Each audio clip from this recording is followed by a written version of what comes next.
Hey, IT changemakers, and welcome to The Deck Show with Tom McGraw. Let's get into it. For many years, technology adoption was very much IT-led, you might say, but one of the things AI is changing is arguably this, because suddenly the questions are far from merely technical. They're cultural, behavioral, organizational. So many questions come up when you're thinking about them. And we've got a great and very appropriate guest to discuss it, but we also have a great and very appropriate Reality Bytes panelist with us. It's wonderful, Oriana. How are you doing, Oriana? Doing well. Happy to be here. And I feel this is like quite an Oriana-coded topic for today, don't you think?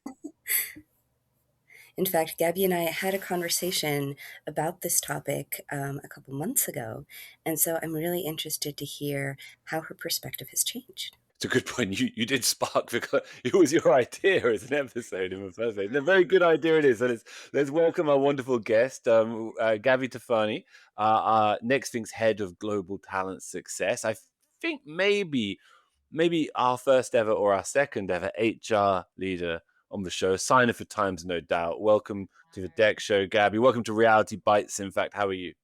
I am great. It's happy to be here. Thanks for having me. And maybe just a word for listeners about yourself and your time at Nexthink. How long have you been here now? I can never remember you not being here in my time, but that doesn't mean you weren't. No, I'm flattered. Yeah, no, I've been here 5 years, which feels like eons in a tech company's tenure. Yeah, But Tom, you've been here longer, right? just only narrowly, but yes, a little bit longer. But yeah. What about you, Oriana? How many years have you got under your belt at this point? I've been here about 5 years now. Okay, look at this. Well, you do notice that a lot of Next thinkers who turn up on the show have had these long tenures, and that might have something to do with you as well, Gabi. You know, it might have something to do with the HR philosophy at the company. What do you think? Yes, we like to create a work environment where people want to stay, right? So that's all about talent success. So yeah, my role at Nexthink, it encompasses a few different things, but I oversee our global learning and development programs. So everything from employee onboarding to employee skill development, leadership development, and bench planning. Also talent management. So as we think about succession planning and developing our bench of leaders, all of that. And then newly under my remit is ESG. So really thinking about sustainability globally across Nexthink and how we make an impact. Fabulous. So I'd be interested to know, Gabi. Obviously, Nexthink's quite a particular environment, right? Because it is developing workplace technology or technology software for the workplace, and that puts everyone in IT at Nexthink, and of course, to some degree, maybe increasing degree yourselves, in an interesting position in terms of helping to facilitate the experimentation with and testing of the things Nexthink is producing. So maybe talk about how that influences your work or impacts your work, and how that dynamic between, say, HR and IT has evolved over the years that you've worked here. Yeah, I love them because I naturally, as an HR person, have and feel like I have a lot in common with IT professionals because both our industries have sometimes a bad reputation. You know, there's some stereotypes about IT and HR people. So I have some empathy for that we're trying to, prove some of our corporate teammates wrong. And that really is this idea that maybe IT or HR is reactive and they're kind of just cost centers to the business. And, what we both have in common and what I love about Nexthink is that we're pushing our respective functions to be more proactive in our approach, really help the business solve complex problems with our own strategies and really make a difference. So we're not just cost centers, we're really strategic partners and using the employee experience in different ways to really drive that. So there's a lot of similarities between IT and HR. So I love that you bring up the way that Nexthink is really pushing the boundaries there. And are there ways that specifically being at Nexthink and what we do affects the way HR functions and how you prioritize things, how you tackle the problems that you tackle? Yeah, absolutely. And it's been an evolution. So I see the way Nexthink's product supports our HR team is something that's very evolving as Nexthink continues to expand its products. We are like, oh, yes, perfect. Let's add that to how we're operating as an HR team. So it's very complementary. So, as an example, when we are launching some new initiatives, we'll use engage campaigns and we use some of Nexthink's products as a complement to some of the HR program we're doing. We really see IT as a partner. And in particular, at this very unique inflection point that we are with I think that tie between HR and IT is going to be stronger than ever, is stronger than ever.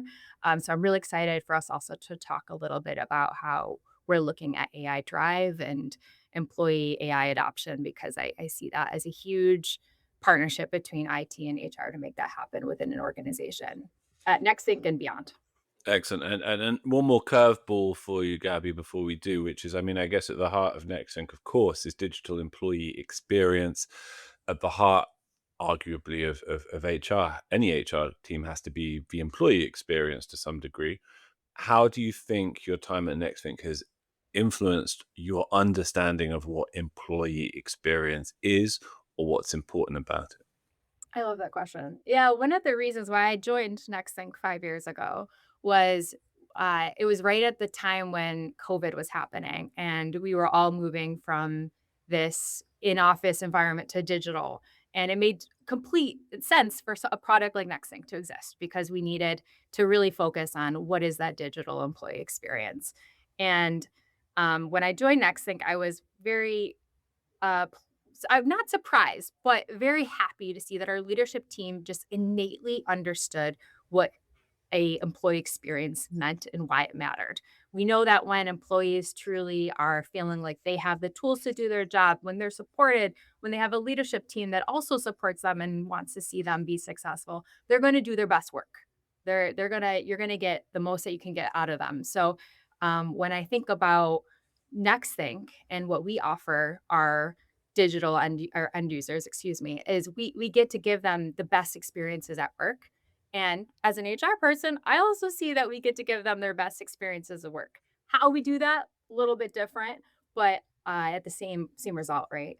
Absolutely. And then you end up with, people racking up half decades and decades in the same workplace. You again, you must be doing something right. But it is also, as you're saying, they're distinct decks and EX, I guess. And yet there's an increasing arguable proximity or growing indistinguishability between them, right? And you've already flagged it that AI is one of those things that is changing that dynamic.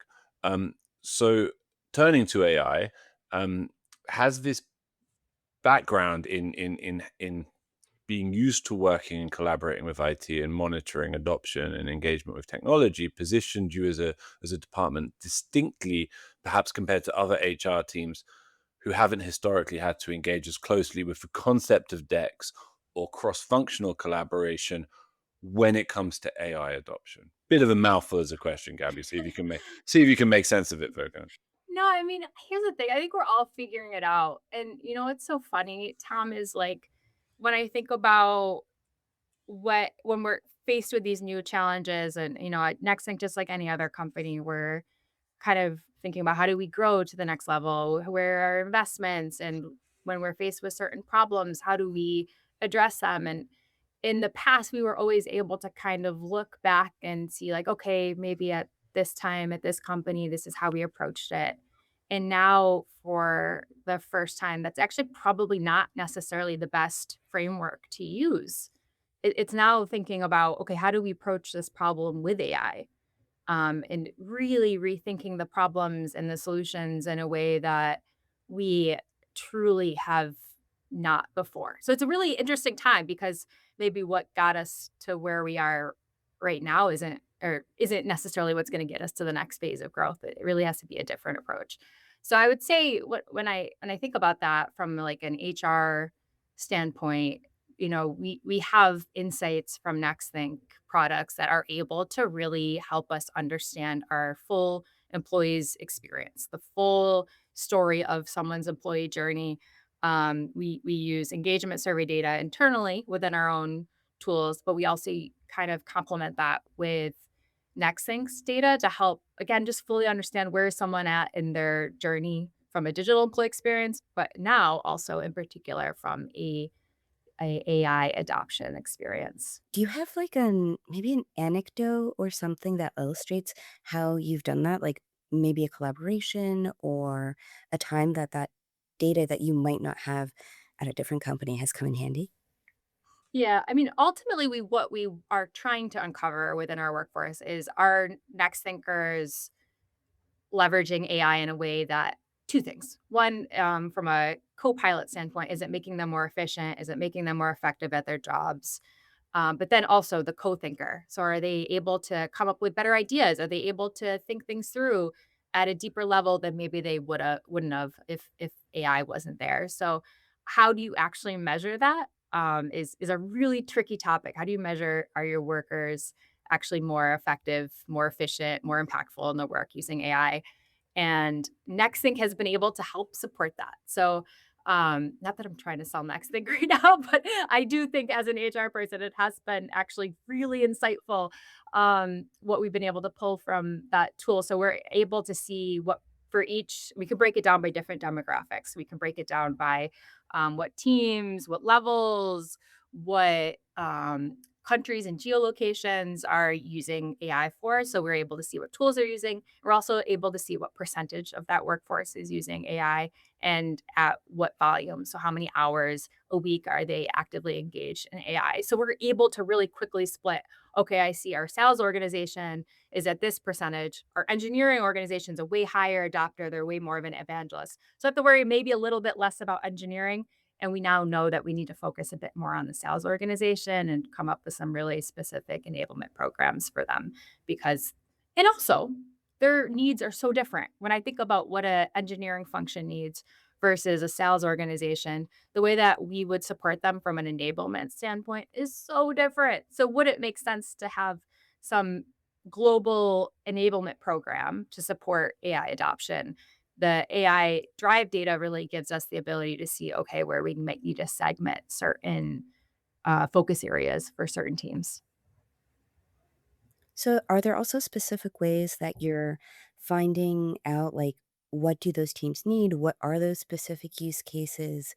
How do you tailor those programs to the different teams? Yeah, and that's where we rely really heavily on our enablement partners. So I don't think HR needs to be the expert on how each function should use their AI tools because realistically, the tasks that need to be done in each job, those teams know what needs to get done. And they can think about how to customize AI to match those workflows. So we rely heavily on enablement partners to create and identify what tooling can we use to really support that again that co-pilot or that co-thinker type of work that our employees need to do.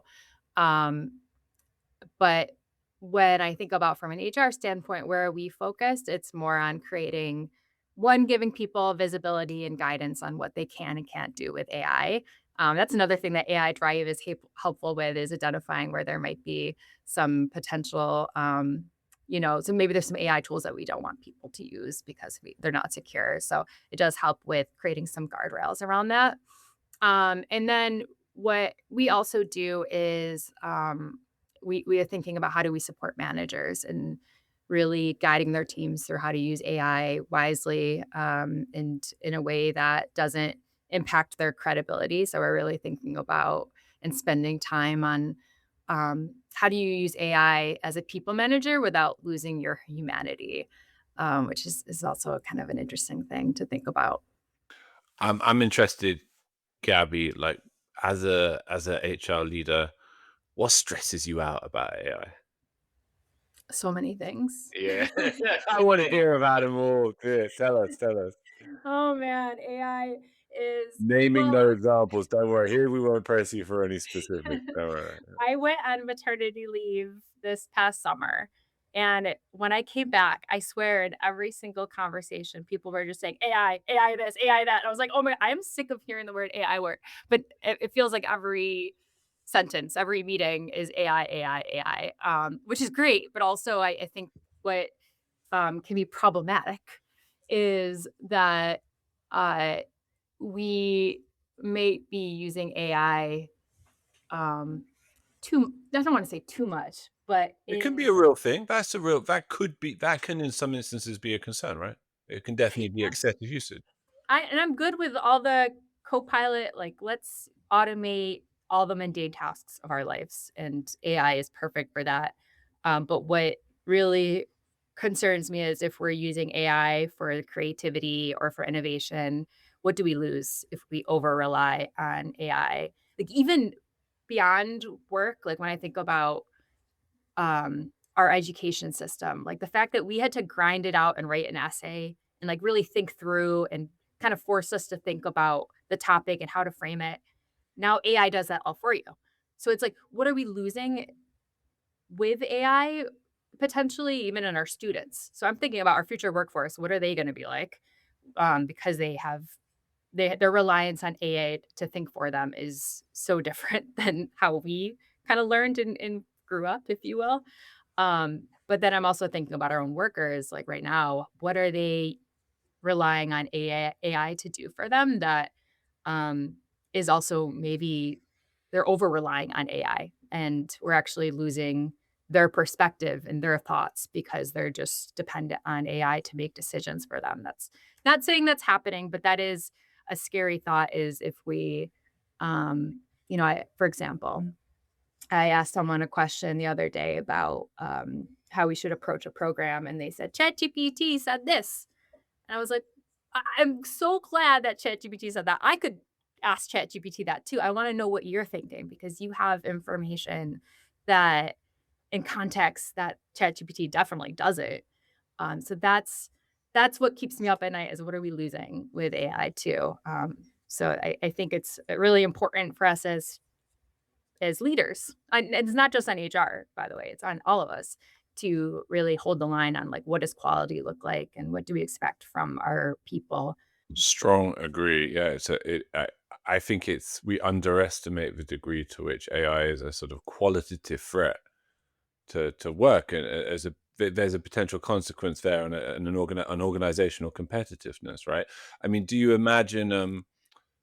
Put it this way: an organization is defined by what distinguishes it from its competitors. You know, and if everybody starts drawing from the same vicarious sources, those distinguishing qualities will be eroded. You know, it's just like people's when they use it excessively to communicate with one another, they stop sounding like themselves. They start sounding like everybody else. You know, this is a sort of blandification, if you will. I mean, to what degree, Gabby? I mean, at the moment, who knows? But going forward, do you envisage a role for HR in moderating or directing the usages of AI internally to make sure they're not just on a sort of governance level safe, but actually, you know, on a level of on a qualitative level, if you will, you know? Yeah, I think similar to how we think about performance in general. It's yeah, some of it's on HR, but really it's ultimately who holds the line is the people managers. So that's where I think it's so important for us to really empower, enable our leadership teams to be able to call out when they see AI slop. For example, I the other day was presenting something to one of our C levels, and he was like, "That slide was definitely made by Claude, wasn't it, Gabby?" And I was like, "Yup, it was." But then he kind of brought up the fact that um, could that hurt my credibility if I'm presenting slides that are so obviously made by AI? Now, to be fair, I reread those slides. I felt comfortable with the content in them and the wording in them, but that does potentially impact my credibility because it looks like I'm just pushing out AI slop to my leaders. So I think that's something that we all just have to, as people managers, look out for ourselves, of course, and reflect on, but also our own teams and call out when we're seeing content that is so obviously AI generated and potentially loses that employee's tone of voice, their perspective. Was just kind of a click submit kind of thing. But it becomes a bit eccentric, doesn't it? I want to ask Oriana about this, in fact, because like you get this kind of hall of mirrors where everybody's using AI, pretending not to have used it, trying to make their work look less, trying to, like, to the point of like adding typos, or you know what I mean? Like, this Yeah, literally or I changed my happens. end You know? dash, to like Yeah, yeah, yeah, yeah. removing end dashes, taking out the and honestly, like from ChatGPT. But now, I mean, just think of that process actually becomes completely ridiculous. I've done the work myself, and I have to make it look like I haven't done it myself by some additional moment of effort. Oriana, how do we find our way out of this ridiculous maze of absurdity? Well, I think it is tricky, right? And like Gabby said, it does come down to sort of each individual and good management structures, like um, not just people managers, but also mentors, coaches, all of that stuff, right? As somebody who has mentored a number of researchers in my career, one of the things that I talk about is, you know, what the way you present your work matters a lot. Being persuasive matters a lot. And learning the skills to do that so that it sounds fluid and natural and convincing without being manipulative. Like, those are all, that's a huge suite of skills, right? And it's one that you cultivate over the course of your career. And it's one of the marks of, for example, a persuasive speaker, a good storyteller, a convincing leader, that they can put ideas in ways that reach people but are still meaningful, right? And it's so funny. I remember walking out of a talk a number of years ago with one of our really brilliant product leaders, going, wow, people loved that talk. It was really persuasive. And he's like, yeah, but there was no message in it. It was just really, it made people feel good, but it didn't have much concrete behind it. And it was really interesting because when I looked at my notes, I was like, oh yeah, I've got like 2 notes in here that are really solid. And so I think I like that, Gabby, you were stressing sort of the relational aspect of this, and making sure that we think about things in context, and that when you reach out to somebody, you're trying to access their particular perspective and body of knowledge, because I do think that is what sets us apart and allows us to produce good quality, right? And I think also the research supports what you're saying, Tom. When people ask AI tools for example, business plan, strategy, things like that, it is homogenized. And people have done comparison research where they put in different criteria, right? And they get the same outputs essentially. And that's a problem because the context isn't the same. So I think it's really great to hear the way that here at Nexthink we are thinking about that, and we're trying to be like, okay, how do we understand what people's context is? How do we make sure we're not trying to shove everybody in the same size shoe? Yeah, another example that comes to mind for me is the dreaded performance review. So at Nexthink, we've eliminated performance reviews and the kind of writing down Thank how the you for answer that, went. Gabby. It's gonna be a chance to say thank you on the show today. Just get it I'm not a really big perfect performance out of review lover, I have to admit. everyone just such a dreaded process because it just requires you to write down a bunch of words and then you have this dreaded conversation. So we really at Nexthink push for these continuous performance conversations. And again, going back to that human side of working with each other where you have a conversation about what went well, where next quarter could go differently, where you want to focus on and develop. And then you add in this AI component to these performance reviews that I'm like, I want to avoid this is imagine what this is happening in companies across the world right now where an employee is rating a completely AI created review and then their manager is responding in a completely AI created review. So we just have AIs talking to each other about each other's performance, humans' performances. I I mean, like it. it's Yeah, just so bizarre. that is funny. I think I ask you open question for you both about one thing that sort of struck me for a while is if someone's doing a PhD, right, I believe to this day they have to do like a viva at the end of their PhD where they sort of I don't know, I've never been in one, but I think they stand there and there's like a panel of academics who grill them face to face and Cross-examination. cross-examination of what they've learned or whatever, right?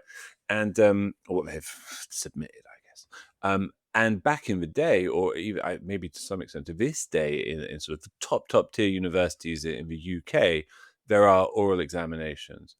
Um, and traditionally, I think they were a more conventional part of how people were examined. I think this is the future of education, right? Like if you can no longer really trust, so to speak, what's on a page, you got to get people in front of other people, and they've got to be able to answer curveball questions. They've got to be able to express themselves. They've got to be able to take the information and demonstrate that awareness by navigating their way through it in real time. Before everybody's eyes. Maybe there's an element of that in the future of the workplace as well. You know, Absolutely. No, it's a great as you're saying this, I'm like, think about interviewing and what's already happening out there. So there's softwares now that actually I was interviewing some candidates, doing some initial phone conversations the past few weeks, and there are a few conversations that I had where there was a slight delay and then a very robotic response from them. So I am pretty sure. I think I might know what's going on, Gabby. I'll be able to see through that. Yeah, So, yeah, that's where and it's like, okay, we need to have conversations face to face because yeah. I what's getting lost in me talking to a candidate and getting an A and yeah, I mean, it was a smart response, but it also, Oriana, what you said earlier about, like, it didn't actually have depth.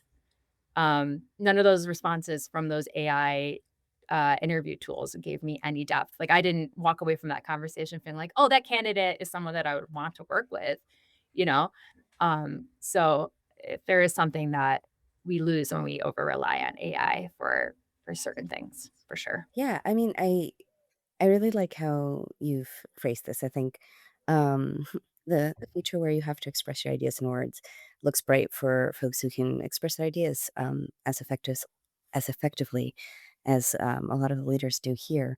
And it also makes me reflect a little bit on that as like a skill set. And I'm sure we'll also have AIs that will support that learning journey. I'm sure we'll have AIs that look smoother and smoother all the time, but I do hope that we also think about,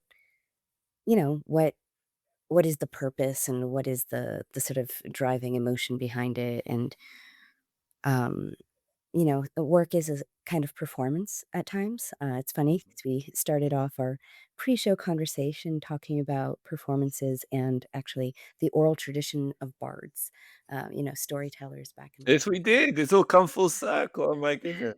It's just a beautiful thing. Humans are storytellers, and I don't think we're ever going to lose that. But I hope we also think about, when do we want more of a polished performance, and when do we need to just connect, and I feel like HR is always trying to strike that balance, right? Like you said, trying to make sure that you're not just seen as like a cost center, but really a partner and all of that. So maybe a hopefully less loaded question, but because we are talking about HR and your partnership with all these different teams, can you tell us if you see anything changing in the traditional silos between HR, IT, leadership, AI teams? Are these changing? Is it growing pains? Is it going to be something entirely new? Or um, is it just learning new skills in the same functions? Definitely seeing a change. I mean, as an example, Microsoft recently adjusted their chief people officer to also having that AI enablement into their role. So I think this is happening across companies as we're realizing that AI is going to completely transform how work is done in an organization. And we need our workforce to get behind that. Now, one caveat I'll say is I do think that HR and enablement teams, we can support our workforce in terms of giving them the tools, giving them the training, and giving them the access. But I also think it's on each individual employee to drive that change and learn that. Like, I think each of us have the responsibility to really figure out how do we use AI in our roles. So, for example, we're in our employee engagement survey, we asked specific questions on do you see your as part of your responsibilities to learn AI and use AI in your role. And we have I think we have about 90% of our workforce that agrees with that. Other 10% I'm concerned about because if they don't see AI as something that they should be using and leveraging, I'm concerned they're going to get left behind. But you know what other thing that comes to mind though is like I think there's a there's a pendulum of like over rotating on training AI that and what I mean by this is like I'm seeing some people say, I want to do a training. I mean, there's a whole market now for AI trainings, like how to use AI for HR or how to use Claude for IT. And I'm a little bit skeptical of those things because the way that you learn the best, at least from my own experience, is actually playing with it and using it yourself. So we really, what we're trying to build in our culture is, and this is something that comes from HR, this is something comes from IT, this comes from our leadership team, is this genuine curiosity. So I think the conditions of good AI adoption in a workforce is really created by all of those leadership, HR, IT, creating a culture of being curious, of being interested, of being able to jump into Claude and just figure it out. Like I created a dashboard. I just by playing vibe coding. I didn't realize I would ever be a vibe coder, but now I have the ability to create dashboards that I never in a million years would have been able to before AI. So it's really unlocked the ability for the workforce to be way more creative and way more impactful than they ever were. I mean, I was joking with my boss that if AI takes my job, that's okay because in the meantime, I'm going to do some of the best work of my life because I'm able to do things that I never was before. That's what's cool about AI is how much it allows non-technical people to actually make an impact as well. But the conditions to create that, it's really just driving curiosity, allowing people to be curious, allowing them to practice, giving them the right tools, and that's where IT really plays into. But um, it's going to be iterative. I mean, I think we're all learning how and what this future of work will look like. So I don't have a exact picture of what that looks like, but it is a constant collaboration. And what's nice is that we have more data than ever to support understanding where teams need support and where we may need to dig in deeper. But it's a cultural thing. It really is. I mean, another example I have for building a culture of AI curiosity and fluency. So that's sort of been a mandate from our executive team, from Pedro and his leadership team, that we they just naturally expect everyone to use AI. I mean, we should be curious. We should be thinking about how to use it and being creative and our approaches of AI usage. So, um, and one way that we've incentivized that is, I mean, Tom, Oriana, you probably in our when our company Nexthink kickoff, we announced some AI use case winners. So we're trying to reward people that are thinking creatively about how to use AI in their work and really highlight those. So another way that we've done that at Nexthink is we've created this grassroots, and I shouldn't say we, it was really Stefan Weber, who was on our enablement team, created this grassroots Nexthink AI Eagles. Tom, Oriana, are you a part of that Nexthink AI Eagles? No, but I did submit to the competition, my custom You 2D. did.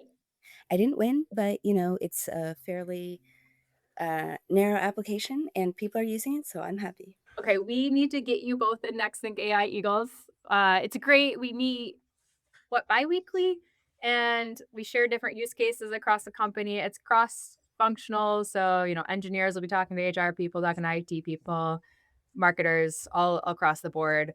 But it's been great. Like for example, I was trying to figure out how to automate a workflow, and I prompted the group. I was like, "Hey, this is what I'm trying to do." And someone from marketing reached out and was like, "Oh, we already have a tool that can help you with this." So it's been great Mm. in terms of just creating like an internal network and creating awareness around where there's ways that or existing tools within Nexthink. We don't have to recreate the wheel every time we're trying to build something.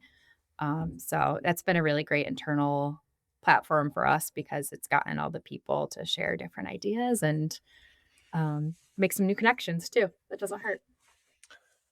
So you use AI all the time, but don't look like you're using AI.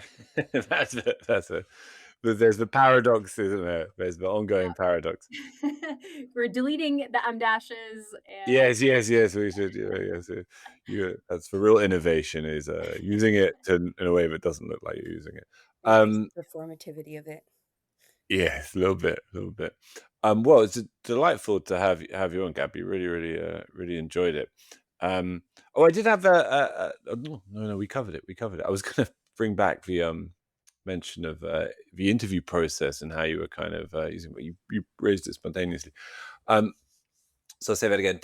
Delightful to have you on, Gabby. Really, really enjoyed it, and it's just such an endlessly interesting topic. Tim used to joke, "Oh, well, we're talking about AI again," and of course we are. It's not dull, though, is it? It's not trivial, and it's not it's also inexhaustibly um, fascinating in terms of the different angles you can take on it. So this was one I really, really enjoyed, and thanks for bringing those perspectives, Gabby, and thanks, I guess, for helping to make Nexthink a nice place to work. We've the three of us probably testify to that, right? Tom and Oriana, thank you so much for having me. You two also make Nexthink a great place to work. It's not Thank just you. the HR team that's doing that. So thank you for all that you do as well. Appreciate it. That's it for this week's Deck Show. We'll be back next week. And if you don't already, be sure to follow the show so you don't miss an episode. Until next time.